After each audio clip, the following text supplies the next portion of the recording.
Freedom physically refined rice bran oil. Cholesterol ని శుభ్రం చేసేందుకు ప్రతిరోజు వాడండి ఫ్రీడమ్ రైస్ బ్రాన్ ఆయిల్. నమస్తే, నేను Keshav. Welcome to Suman TV. ఆంధ్రప్రదేశ్లో ఎన్నికల హడావుడి కోలాహలం పతాక స్థాయికి చేరింది. ఇక ఫైనల్ స్టేజ్లో ఎవరి బలాలు ఏంటో తేల్చుకునేటువంటి పరిస్థితిలో రాజకీయ పార్టీలు ఓటర్ల దృష్టికి వెళ్ళేటువంటి ప్రయత్నం చేస్తున్నాయి. ఒకవైపు పిఠాపురంలో జరుగుతున్నటువంటి రాజకీయాలపైన ముద్రగడ పద్మనాభం చేస్తున్నటువంటి కామెంట్స్ హీటు పుట్టిస్తున్నాయి. మరోవైపు జనసేన సింబల్ పైన రాజుకున్న రాజకీయం కూడా ఇంకా కొనసాగుతూనే ఉన్నటువంటి పరిస్థితి. ఫైనల్గా ఓటర్ దేవుడు ఎవరిని కరుణిస్తాడనేటువంటి ఆసక్తికరమైన చర్చ ఆంధ్రప్రదేశ్లో నడుస్తుంది.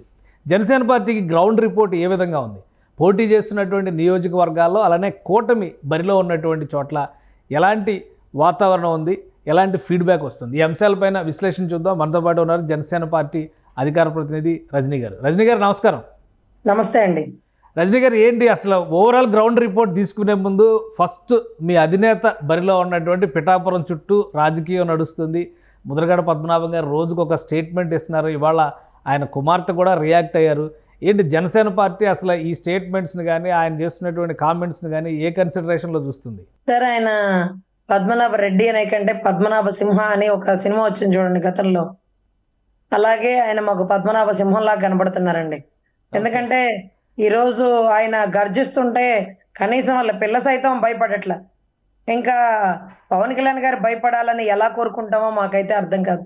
అంత గొప్ప రాజకీయం చేసే వీరుడు సూర్యుడు అని ఆయన్ని జగన్మోహన్ రెడ్డి గారు భావిస్తే అదే పిఠాపురం సీట్ ఆయనకే ఇచ్చుండేవాళ్ళు. డి అంటే డి అంటూ అసలు గొప్పగా ఉండేది, ఇంకా ఉత్కంఠగా ఉండేది. ఎందుకు అక్కడ వంగాగీత గారు నుంచొని ఒక క్యారెక్టర్ ఆర్టిస్టు, ఒక పెయిడ్ ఆర్టిస్టు, మేమంటే జబర్దస్త్ వాళ్ళని తెచ్చాం, జగన్మోహన్ రెడ్డి ఏమో మా ముద్రగడ గారిని తెచ్చారు. అంటే ఇక్కడ జబర్దస్త్ వాళ్ళు ముద్రగడ గారు ఒకటేనా అనే పరిస్థితికి వచ్చేసింది. ఈరోజు అభిమానం ఉంటే ఉండొచ్చు అండి జగన్మోహన్ రెడ్డి గారి మీద. అంత మాత్రానికి నేను కూడా పద్మనాభ రెడ్డి అయిపోతా అంటే అయిపోవాలి, అది మీ ఇష్టం. దానికోసం మళ్ళీ ఒక మంచి అకేషన్ కావాలి, ఒక మంచి సందర్భం కావాలి అంటూ ఈరోజు పవన్ కళ్యాణ్ గారు గెలిచిన శుభ సందర్భంగా ఆయన నామకరణం చేయించుకుంటాను అంటే అది ఆయన ఇష్టం. ఈరోజు వారి కూతురు కూడా అదే అనింది, మీరు వంగాగీత గారికి ప్రచారం చేయదలిస్తే చెయ్యండి, అంతేగాని ఆయన్ని ఓడిస్తాను అప్పుడు రెడ్డిగా పేరు మార్చుకుంటాను అంటే ఇదంతా కరెక్ట్ కాదు అంటూ తన కూతురే చెప్పిన మాట. పద్మనాభ రెడ్డి గారి అభిమానులు బాధపడుతూ తన కూతురుతో చెప్పించిన మాటలు ఇవి.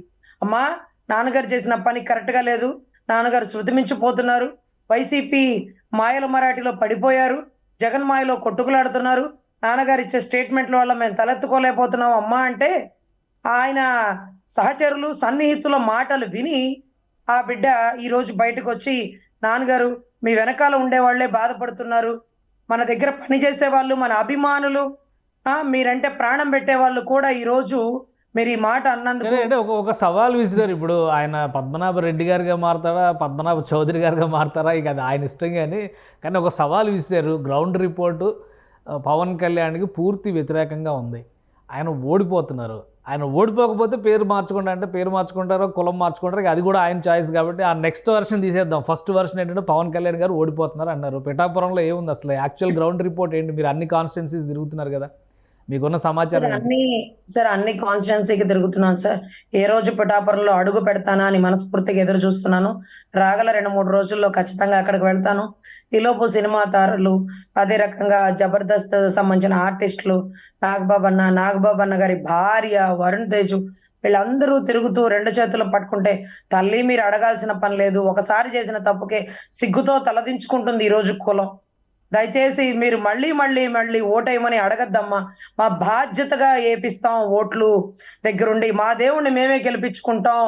ఇక నుంచి మా మనసుల్లో ఏదైతే పిఠాపురం ఏదైతే స్వామివారితో పాటుగా మా గుండెల్లో కొలువుండే దేవుడు ఈ రోజు మా పవన్ కళ్యాణ్ అమ్మ, మీరు అడగద్దు తల్లి అంటూ వచ్చిన ప్రతి ఒక్కరికి అక్కడ ఉండే వాళ్ళే ఈ రోజు 2 చేతులు పట్టుకుని దయచేసి అడగండి అమ్మా, మా బజార్ అడగద్దండి, మా బజార్ అంతా ఆయన అభిమానులేనండి, అదిగో సందుచూరులో మేము ఇష్టంగా ఫ్లెక్సీ పెట్టుకున్నాను, మేమంతా ఆయన అభిమానులు అమ్మ, మీరు అనవసరంగా టైం వేస్ట్ చేసుకోవద్దు అంటూ కొన్ని ఏరియాల్లో అసలు రానివ్వట్లేదండి. ఎందుకంటే అసలు మీరు చెప్పాల్సిన పని ఏంటమ్మా, అది మా బాధ్యత. దేవుడు రథం మా ఊరి దగ్గర ఆగిపోతే అది పండగలాగా ఉందమ్మా, మాకు ఈరోజు ఎలక్షన్ లా లేదు అంటూ ఈరోజు జాతర జరుగుతున్న జనజాతర జరుగుతున్నటువంటి పిఠాపురంలో ముద్రగడ గారు పగటి కలలు కంటున్నాడా, ముద్రగడ గారు నిద్రగడలాగా మధ్య మధ్యలో నిద్రలేసి ఆవలింతల మధ్యలో ఏదో మాట్లాడేసి పడుకుంటున్నాడా అంటే కోర్స్ వాస్తవమేమో. ఎందుకంటే తనకు అన్న కూతురు కూడా ఏమాత్రం తప్పుగా మాట్లాడలేదండి. ఎందుకు ఇలా మాట్లాడుతున్నారు నాన్నగారు? అభిమానం ఉంటే వంగా గీత గారిని గెలిపించుకోవాలి. అంతేగాని పవన్ కళ్యాణ్ గారిని ఓడిస్తూ అంటూ తన సహచరులు సైతం ఆయన గురించి, ఆయన మాట్లాడిన స్టేట్మెంట్ల గురించి బాధపడుతున్నారు. ఆయన ఒక క్లారిటీ ఇచ్చారు, ముద్రగడ పద్మనాభం గారు ఒక క్లారిటీ ఇచ్చారు. ఇక ఆమె తన కూతురు తన దగ్గర ఉన్నప్పుడు తన కూతురు ఇప్పుడు అత్తగారింట్లో ఉంది కాబట్టి వేరే ప్రాపర్టీ అన్నట్టుగా ఆయన మాట్లాడారు.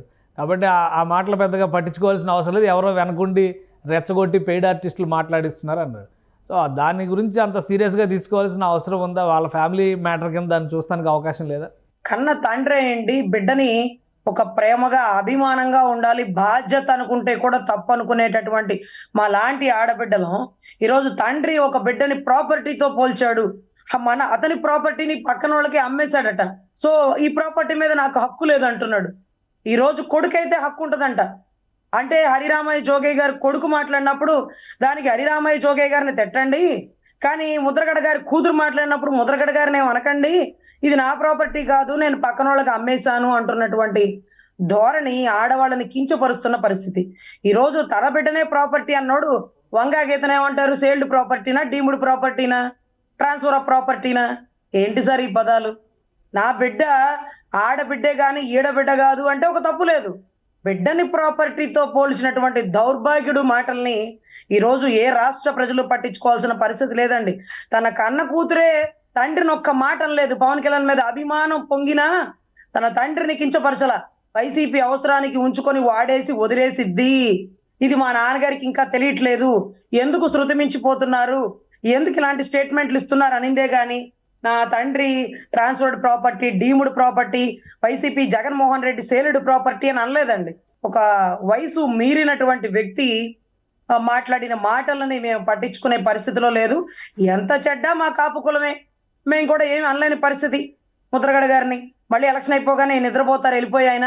ఏదో ఎలక్షన్ ముందు కాసేపు ఎందుకు వస్తున్నారంటే దే పెయిడ్ నో అన్నట్టుగా టకాటకా బయటకు వచ్చేస్తారు, నీకు మొలతాడుందా, నువ్వు మొగాడువేనా అంటూ కొన్ని అసభ్య పదజాలాలు సైతం ఆయనతో మాట్లాడిస్తున్నారండి. ఎందుకంటే ఇంతవరకు ఆయన చరిత్రలో ఎప్పుడు కూడా ఇటువంటి నీచపు మాటలు మాట్లాడిన రాజకీయం లేదు. రంగా గారితో పాటు తిరిగారా, కాంగ్రెస్ లో ఉన్నారా, బీజేపీలో ఉన్నారా, టీడీపీలో బలమైన మినిస్ట్రీలు చేశారా? ఇటువంటి వ్యక్తులను పెంచి పోషించిన చంద్రబాబు గారు ఈ రోజు ఆయనకి బద్ధ శత్రువులు అయిపోయారు. ఆయనకి విరుద్ధంగా ఆయన పక్కన ఉండే ప్రతి ఒక్కడు నాకు శత్రువుగానే భావిస్తూ ఈరోజు పవన్ కళ్యాణ్ గారి మీద స్టేట్మెంట్లే కానీ ఈ రోజు పవన్ కళ్యాణ్ గారు ముద్రగడ గారిని నోరు తెరిచి ఒక్క పదం వాడినటువంటి హిస్టరీ ఏమైనా ఉంటే చూపించమనండి. అప్పుడెప్పుడో ద్వారంపూడి గారిని మా జన సైనికుల్ని ఆడబిడ్డల్ని ఎంబడబడి కొట్టారు కాబట్టి నా ఆడబిడ్డల జోలికి వస్తావా ద్వారంపూడి, నిన్ను గుడ్డలిప్పదీసి కొడతానంటే ఈ రోజు ఒకడు మాట్లాడతాడు. ద్వారంపూడి అంటే ఎవరు అనుకున్నావు? ఆ రోజు మన కాపు ఉద్యమప్పుడు ఉప్మాలు పెట్టింది ఆయనే. ఉప్మా తిన్న విశ్వాసం లేదా అంటే మాకేం తెలుసా బాబు, నీ ఉప్మాలు ఏమనుకుని తిన్నావు? ఆ ద్వారంపూడి పెట్టిన ఉప్మాల ఆ ఉప్మా లేదా ఆయన పరిస్థితి ఆయన పంపిస్తాంలే, అక్కడ కూడా పరుగు పోయింది. పెట్టే ఉప్మా అన్న ఇది పెట్టలేకపోయావు, లేకపోతే మా ఉప్మా మేము తెచ్చుకునే వాళ్ళం కదా. పక్కింటోడితో భోజనం పెట్టి ఈ రోజు పక్కింటోడు మమ్మల్ని తిట్టినా గానీ నోరు మూసుకొని ఉండాలి, మా ఆడబిడ్డలు కొట్టినా గానీ నోరు ఎత్తకూడదు, ఆయన పెట్టిన ఉప్మాలు తినలేదా అంటే ఏం చెప్పాలో అర్థం కాని పరిస్థితి అండి. రైట్ కానీ ఓవరాల్గా ఇప్పుడు ఆంధ్రప్రదేశ్లో ఒక పీక్ స్టేజ్కి వెళ్ళింది. ఇంకా మహా అయితే ఇంకొక 7 రోజులు 8 రోజులు ప్రచార పర్వం కొనసాగేటువంటి పరిస్థితి ఉంది.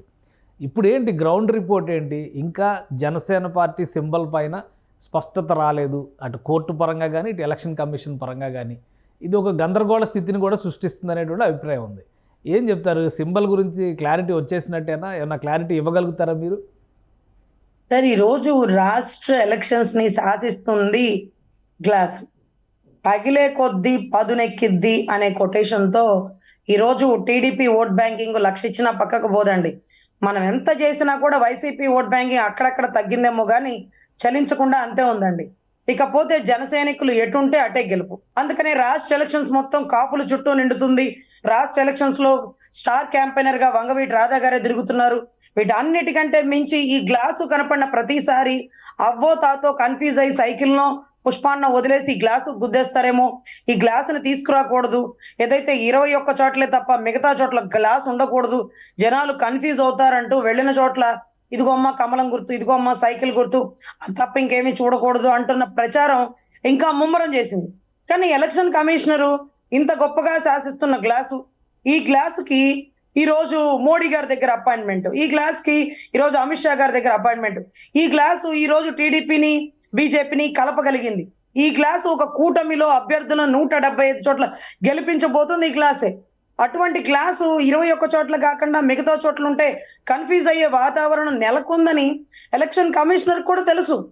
మరెందుకు రాష్ట్ర ప్రజలు అవ్వలు తాతలు కొంతమందికి చెప్పినా గానీ ఎక్కదు, కొంతమందికి విపరీతమైన అభిమానంతో అదంతా మనకెందుకులే గ్లాస్ కే గుద్దేద్దాం, మూడో వాడికి చెప్పొద్దు అంటున్న పరిస్థితి కూడా ఉంటది. సో గ్లాసు స్క్రీన్ మీద కనపడకూడదు. కనపడేటటువంటి సింబల్ సైకిల్ పుష్పం ఉంటే అటు సైకిల్ కో ఇటు పుష్పానికో గుద్దుతారు. అంతేగాని కూటమి అభ్యర్థిలో నుంచున్నటువంటి పవన్ కళ్యాణ్ గారికి గ్లాసో బకెటో ఏదో చెంచానో గెరట్నో ఇచ్చేస్తే కన్ఫ్యూజ్ అయిపోరండి. సో మరేమోనండి ఎలక్షన్ కమిషనర్ మరి ఎలా ఉందో మాకు అర్థం కావట్లేదు. జవహర్ రెడ్డి గారు ఒక reserved symbol registered party with reserved symbol అనే కేటగిరీలో జనసేన పార్టీకి సంబంధించి ఆల్రెడీ గతంలో ఒక సర్క్యులర్ ఇచ్చి అని మళ్ళీ ఫ్రీ సింబల్స్ లిస్ట్లో కూడా గాజు గ్లాస్ గుర్తును పెట్టింది. సో ఆబ్వియస్గా గాజు గ్లాస్ గుర్తు పాపులర్ కాబట్టి ఇండిపెండెంట్లు ఎక్కువ మంది కోరుకునేటువంటి ఛాన్స్ ఉంటుంది. ఆల్రెడీ కేంద్ర ఎన్నికల సంఘాన్ని జనసేన పార్టీ కోరినా కానీ దాని మీద సరైన నిర్ణయం తీసుకోలేదు ఇంతవరకు. అలానే అలాట్మెంట్ కూడా జరిగిపోయింది, కోర్టులో కేసు వేసినా కానీ ఈ సమయంలో మేము ఏం చేయలేమని ఎలక్షన్ కమిషన్ చేతులు ఎత్తేస్తుంది. సో ఓవరాల్గా 21 నియోజకవర్గాల్లో జనసేన ఉన్న చోట్ల ఇబ్బంది కాకపోవచ్చు కానీ మిగతా చోట్ల కన్ఫ్యూజన్ ఎక్కువ అయ్యే ప్రమాదం లేదా? దీన్ని ఇంకా నిలువరించడానికి లీగల్గా మీరు ఆల్రెడీ ఒక అడ్వకేట్గా కూడా మీకు నాలెడ్జ్ ఉంది కాబట్టి దాని మీద అవగాహన ఉంది కాబట్టి అసలు అటువంటి అవకాశం లేదా చట్టపరంగా దీన్ని నిలువరించడానికి కానీ ఆపడానికి కానీ? ఇందాక మీరు అన్నట్టుగా రిజర్వ్డ్ ఏదైతే రిజిస్టర్డ్ అన్నారో ఇది ఎలక్షన్ కి ముందుగానే ఏదైతే అధినాయకులు దీని గురించి కూలంకష చర్చలు చేయాల్సిందేనండి. ఇప్పటికీ లేట్ అయిపోయింది. అక్కడికక్కడిగా ఇండివిజువల్ గా ప్రతి ఒక్కడు పవన్ కళ్యాణ్ అంటూ మాకు గ్లాసే కావాలంటూ ఈ రోజు అభ్యర్థన ఓట్లను జనాలని కన్ఫ్యూజన్ చేయడానికే అనిపిస్తుంది. ఇక హైకోర్టులో కేసు అంటే చంద్రబాబు గారు అదిరిపోయి అడ్వకేట్లను పెట్టుకున్న 52 రోజులు ఎలా లోపల ఉండాల్సి వచ్చిందో, ఇక్కడ ఏం జరుగుతున్నా సరే ఈ రోజు నిమ్మక నీరెత్తున్నటువంటి న్యాయస్థానాలు ఈ రోజు త్వరితగతిన తీర్పిస్తే ఎలక్షన్ లో ప్రజాస్వామ్యాన్ని కాపాడవచ్చు. ఈ రోజు ఒక ఆరోపణలు చేస్తున్న వ్యక్తిని లోపల ఉంచకూడదు, ఇతను ఇమీడియట్ గా బయటకు తీసుకురావాలి అనేటటువంటి తాపత్రయం అనేది అన్ని చోట్ల తక్కువ అయిపోయిందండి. ఈ రోజు ఏది జరిగినా టు బి ఫ్రాంక్ అన్నట్టుగా లాంగ్ జరుగుతూనే ఉందండి. సో ఎలక్షన్స్ కి ముందు ఈ కేసును తొందరగా జడ్జిమెంట్ ఇవ్వడమా, లేకపోతే ఈ ఫ్రీ సింబల్ కాదు ఇది రిజిస్టర్డ్ పార్టీ, సో రిజర్వ్డ్ అయిపోయింది ఈ సింబల్, ఇది ఎవరికి ఇవ్వకూడదు అంటూ ముందుగానే ఆపేసి ఉండాల్సింది. కానీ ఆపకపోవడం కొద్ది గొప్ప ఇబ్బంది అనిపించవచ్చు. కానీ ప్రజలకి అవేర్నెస్ ఇస్తున్నటువంటి ప్రతి పార్టీ నాయకులు అంటే అక్కడ ఏ అభ్యర్థుల నుంచి ఉన్నారో ఆ పార్టీ నాయకులు పూర్తి క్యాంపెయినింగ్ చేస్తున్నారండి. ఏమో ఎలక్షన్స్ కి అంటే మే 13 లోపు మారే అవకాశాలు కూడా ఏమన్నా ఉండొచ్చు. సో అధినాయకులకు కూడా ఇది తెలుసు కాబట్టి మరి దీని గురించి ఎందుకు అంత గొప్పగా చర్చ చేయలేదో మరి ఇంకా అర్థం కాని పరిస్థితి అండి. సో అంటే ఓవరాల్గా ఇప్పుడు మీకు ఉన్నటువంటి గ్రౌండ్ రిపోర్ట్ ఏంటి? 23 స్థానాలు మొత్తం 2 పార్లమెంట్లతో కూడా కలుపుకొని చూస్తే ఎలా ఉంది? క్యాంపెయిన్ ఎలా నడుస్తుంది? జనసేన పార్టీ గెలిచేటువంటి స్థానాల విషయంలో క్లారిటీ వచ్చిందా? ఒక 21లో అసెంబ్లీ స్థానాల్లో 18 అని మా మనసుకు అనిపిస్తుందండి. అక్కడెక్కడ కొద్దిగా డౌట్, మళ్ళీ అది కూడా గెలిచే అవకాశాలు ఉన్నాయేమో అనిపిస్తుంది. అదే రకంగా 2 ఎంపీ స్థానాలు అయితే ఇక తిరుగులేదండి. అన్నయ్య చిత్తశుద్ధిగా కాకినాడ మీద కాన్సన్ట్రేట్ చేస్తున్నారు. అదే రకంగా ఇక బాలశౌరి గారు అయితే ఎప్పుడు వన్ సైడేనండి, ఎటువంటి డౌట్ లేదు, ఆయన భారీ మెజారిటీతో గెలుస్తారు. జనజాతర జరుగుతుంది బందర్ పరిసర ప్రాంతాల్లో. కాకినాడలో ఏదైతే సునీల్ గారు నుంచున్నారేమో బహుశా మీకు ఐడియా ఉండొచ్చు. ఎవరైతే ఆ సునీల్ అనే వ్యక్తి ఉన్నాడో పాపం అతను అప్పుడప్పుడు బయటకు వచ్చిపోతుంటాడు. అదే రకంగా గంటకో పార్టీలో ఉంటుంటాడు, ఇవాళ ఇక్కడ రేపు ఇంకో చాట. ఒక ఎంపీ అనేవాడు రాజ్యసభ లేకపోతే పార్లమెంట్ లో ఉండే వ్యక్తి ఎలా ఉండాలి అంటే మోడీ గారితో సత్సంబంధాలు కలిగి ఉండాలి. ఎందుకంటే ఆ ఊరికి సంబంధించిన ఏ ప్రాజెక్ట్ తీసుకురావాలన్నా పిఎం దగ్గర నుంచి ఒప్పించుకుని ఒక ప్రాజెక్ట్ తీసుకురాలేదు. అటువంటి అప్పుడు ఏదైతే అక్కడ ఉన్నటువంటి టీ టైం ఉదయ్ గారు ఉన్నారో ఆయన ద్వారా అతి తేలికగా అమిత్ షా గారిది కానీ మోడీ గారి కానీ అపాయింట్మెంట్ దొరికి అక్కడ కాకినాడ పార్లమెంట్ స్థానంలో ఏ పని చేయాలన్నా ఏ ప్రాజెక్ట్ తీసుకురావాలన్నా అతి తేలిగ్గా జరుగుతుందని భావిస్తున్నాం. ఆ సునీల్ గారి వల్ల కాదు, ఆయన అప్పుడప్పుడు తెర మీదకి వచ్చే తారలాగే కనపడతాడు, కనీసం తారన్నా కాదు సినిమాలో నటిస్తున్నాడులే పోనీలని వదిలేద్దాం అంటే అది లేదు ఇది లేదు రెండుకి జంట రెండలాగా కాసేపు ఆ పార్టీ కాసేపు ఇక్కడ అక్కడ గంతులేసే వాళ్ళని రాష్ట్ర ప్రజలు గుర్తించరని భారీ పరాభవం చేసి పంపిస్తారని, అదే రకంగా అన్నయ్య అడుగుజాడలో నడుస్తూ అన్నయ్యకి అనుసంధానంలో అన్నయ్యకి అడుగడుగున సహాయ సహకారాలు అందించేటటువంటి ఉదయ్ గారిని భారీ మెజారిటీతో గెలిపించాలని మనస్ఫూర్తిగా కోరుకుంటున్నామండి. భారీ మెజారిటీతో మా అన్న గెలుపు చూపించి అన్న దశాబ్ద కాలం నుంచి పడుతున్న కష్టానికి రుణం తీర్చుకోవాలని నేను పిఠాపురం వాస్తవ్యులు కోరుకుంటున్నానండి. అంటే ఇప్పుడు ఓవరాల్గా మీరు చెప్పిన అంశాలను బట్టి చూస్తే కూడా ఈ లాస్ట్ వారంలో ప్రచారం, రేపు ఎల్లుండి సాయిధరం తేజ్ వీళ్ళందరూ కూడా పిఠాపురంలో పిఠాపురం, కాకినాడ, అలానే మచిలీపట్నం ఇవన్నీ కూడా వరుసగా ఒక 3 రోజులు ఏదో పర్యటనలు పెడుతున్నారు. సో అందరూ ఎదురు చూస్తుంది మెగాస్టార్ చిరంజీవి వస్తారా రారా, వచ్చే అవకాశాలు ఉన్నాయా లేవా, అలానే రామ్ చరణ్ వస్తారా, ఈ చర్చ అంతా నడుస్తుంది. ఏంటి దానికి సంబంధించి జనసేన పార్టీలో ఏమన్నా ఇంటర్నల్గా సమాచారం ఉందా, వచ్చే అవకాశాలు ఏమన్నా కనిపిస్తున్నాయా? సరే, ఈ రోజు 5వ తారీఖు ఆయన వస్తారంటున్నారు, మళ్ళీ డేట్ అటు ఇటు అన్నారు, మాకు తెలియదు. కానీ పవన్ కళ్యాణ్ గారు వీరిని రండి అని ఎవరిని పిలవరండి. వారి అభిమానం తట్టుకోలేక, అభిమానాన్ని ఆపుకోలేక ఈ రోజు వచ్చేవారే కానీ ఈ రోజు ఎవరు వచ్చినా, క్యారెక్టర్ ఆర్టిస్ట్ వచ్చినా, లేకపోతే జబర్దస్త్ ఆర్టిస్టులు వచ్చినా, అదే రకంగా అన్న దగ్గరికి వెళ్ళి ఈరోజు పార్టీ ప్రచారానికి కానీ, లేకపోతే పార్టీలో నుంచి అభ్యర్థులకు ఇవ్వాల్సినటువంటి అక్కడక్కడ ఏమైనా ఆర్థిక ఇబ్బందులు ఉంటే వాళ్ళని ఆదుకోవడానికి కానీ, వాళ్ళ అన్న దగ్గరికి వెళ్ళి 5 కోట్లు తెచ్చుకొని ఈరోజు కాళ్లకు మొక్కుతుంటే మాకు నిజంగా కన్నీటి పర్యంతం అయిపోయిందండి. ఎందుకంటే ఈ వయసులో హిందీలో సినిమాలు తీసుకోవాలా, తమిళంలో తీసుకోవాలా, లేకపోతే ఒక కోల్గేట్ లో ఉప్పు ఉందా అంటే కోట్లు ఇస్తారు, అదే వ్యవస్థలో తప్పు ఉందా అంటే కోర్టులో కేసులు వేస్తారు.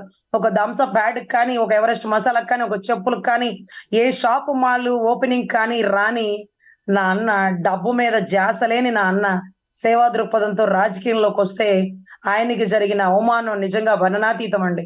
నిజంగా ఈ రోజు ఏదైతే అన్నయ్య వనవాసాన్ని అనుభవించేశాడు, ఇక పట్టాభిషేకం పిఠాపురంలో జరగబోతుందని మనస్ఫూర్తిగా కోరుకున్నామండి. మమ్మల్ని కూడా ఎంతో మంది 3వ కంటికి తెలియకుండా మీకు డబ్బులు ఇస్తాం, మీరు ప్రచారానికి రాకండి, లేకపోతే మీరు పార్టీ కండవా కప్పుకోండి, ఇంకోటి అని ఆఫర్లు వస్తున్నప్పుడు నేను ఒప్పుకోలేదండి.